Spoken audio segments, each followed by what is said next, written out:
saka sa kabarangay na nabago ni Mary Mart sa tulong ng Atinto Kabarangay Program. Ang color combination ng inyong tindahan ay blue and white na at napapalibutan pa ng gondola.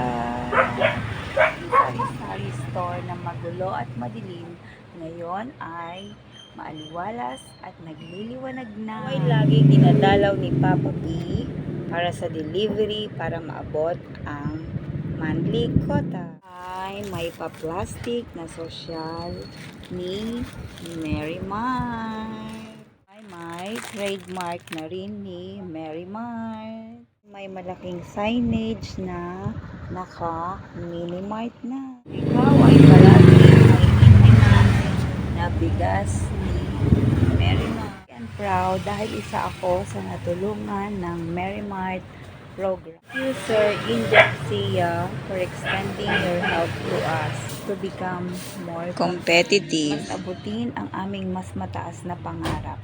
Di lang pang sari-sari store, but pang mini marts owner na. At dahil isa tayo dito, hanapin natin kung nasan tayo sa mapa. Thank you, Mary Mart, for this life-changing opportunity.